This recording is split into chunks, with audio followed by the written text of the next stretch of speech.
Yo, what is up everyone? Tachi here. So I figured since SiNoAlice is about to come out, I might as well make this video as a sort of FAQ, so to speak.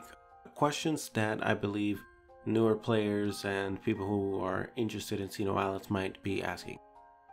I will say ahead of time that I don't actually have any gameplay in this video just because I don't have enough time to make a JP account to get all of the footage for this, and I don't really want to steal content from other YouTube creators like that, so I'm kind of limited in terms of what I can do. Yeah, we're just gonna go with it like this. First things first, how good is the story? Obviously, the main draw to SiNoAlice for a lot of people, other than just the gameplay itself, if you're interested in the gameplay of course, is the story. Obviously, this story is created by Yoko Taro, so if you guys are familiar with the Nier series, both the original and Nier Automata, you're very familiar with him and his stories.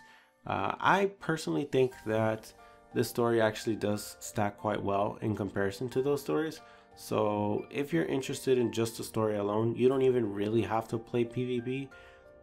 It's actually good enough that you could play just for the story. That's just my personal opinion. Now that being said, as a highly competitive person, I will no doubt make a guild or join a guild, and I will try and compete in Colosseum as a somewhat free-to-play slash light spender.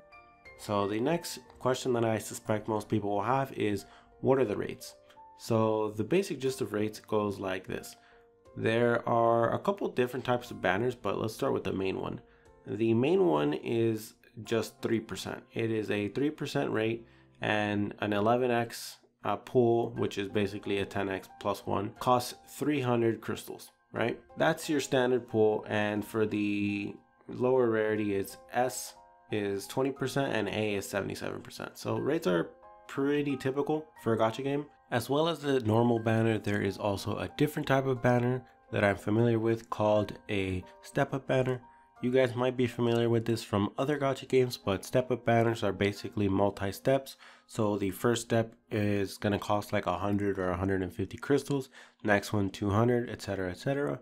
Some of these do come with a guaranteed SS at the end of them, but typically they have a bonus rate up for SS as you progress through the actual steps. So for example, while the first step might be a base, a typical 3%, the third step might be double rate, so 6%, and the last step might be triple, so 9%. And that's pretty much it in terms of banners. There is also a pity mechanic, I suppose you would call it, called the desire medals. You get 10 per pool, so an 11x gives you 100, and you can buy anything ranging from rate-up jobs, nightmares, and SS weapons. Do keep in mind that if you pull an SS weapon that happens to be associated with a job, you won't actually get the job from the desire medal, so keep that in mind. It's only going to give you the actual weapon itself. Now on to the next question that I'm sure many people are interested in. Is the game free-to-play friendly? Now, this is going to have to depend on what you mean by free-to-play friendly. If you mean, can a free-to-play get rank 1? The answer to that question is no. Can a free-to-play player get top 10? Probably not. What about top 100?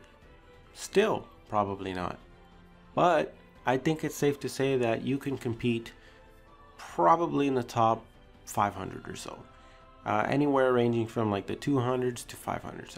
Personally, in a game that has millions of players, being able to compete in the top 500 or honestly even the top 1000 is actually pretty competitive for a free-to-play.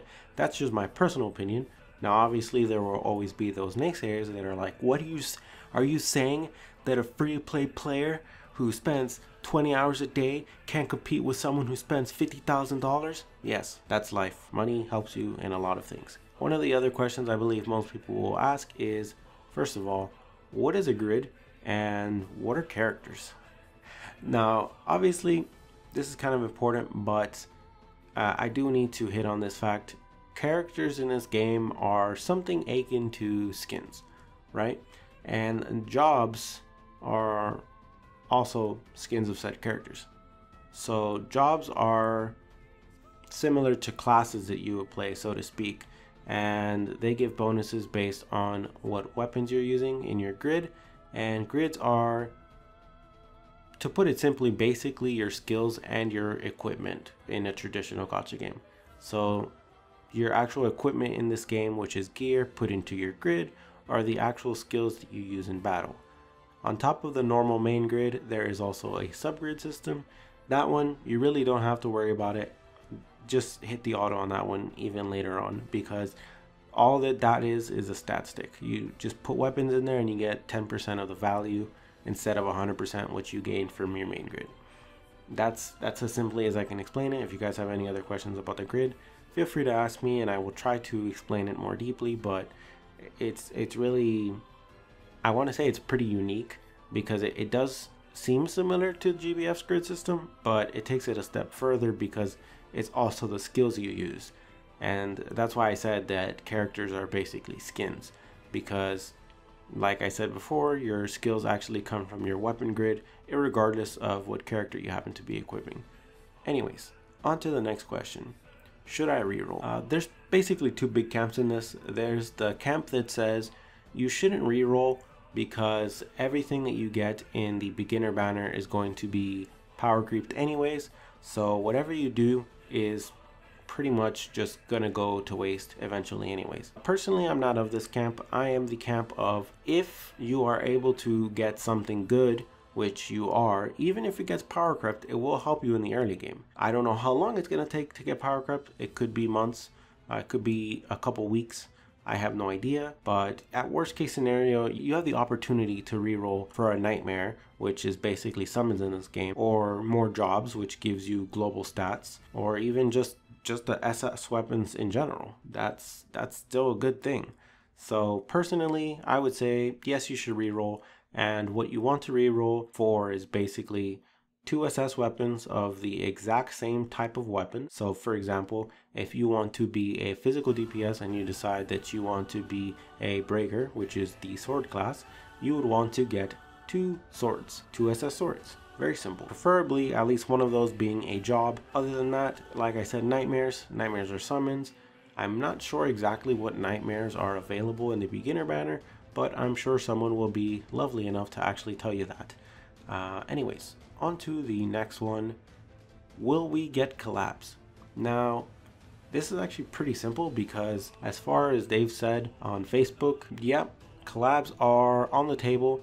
The first one that we are getting is the Nier collab. Now, as for the other collabs, namely ones like Code Geass, for example, we don't know if we're going to get those, but they did say it's on the table, so it's technically a possibility. Another question that people might ask is, what's the grind like in this game? The easiest way to explain this is bringing up an analogy. If you guys have played Epic 7, especially back around when it started, because I'm not actually sure what it's like nowadays, you will remember that the majority of the grind was for gear and for events. Now, the main grind comes down to events, which happen quite frequently, so you will be farming events. Actually, you know what? Arknights is pretty similar to that too. That's the kind of grind that you have. The grind is pretty heavy, but it's doable in comparison to some games that I used to play, namely Grand Blue Fantasy. But Grand Blue was definitely more at your own pace kind of thing. On to the final question that I believe most people will be asking is, what's Colosseum and how does PvP work in this game? So the basic gist of PvP in this game, aka Colosseum, your goal is to basically just do as much damage as possible to the enemy, and during specific timed events during the actual battle, there will be something called a Shinma. They occur twice during the battle, and your goal is typically to win those because winning them gives you a huge weapon bonus for that exact type of weapon. So definitely something you want to do. Honestly, winning both of them, you're pretty much guaranteed to win the actual Colo, so that's great. Other than that, battle mechanics are pretty much the same as the typical battle mechanics in this game, so you pretty much just whack away at your hand, or I suppose that's what I call it. I'm not sure what other people call it. Basically your weapon skills, and just keep recycling and managing your SP to pretty much just keep hitting for the full 20 minutes of Guild War. On that very note, your guild leader actually does get to select what time period you want to be selected in. So your Guild War will be pretty much decided by your guild. You probably want to join a Discord community of some sort, or at least one that communicates often, because you want to join a guild that will be operating within a time frame that you can actually appear in. Now, that being said, if you do happen to be absent, I believe that the AI will take care of your actual attacking and whatnot, but remember, that is not the same as an actual player. An actual player will 9 times out of 10, probably 10 times out of 10 to be honest, be better than an AI.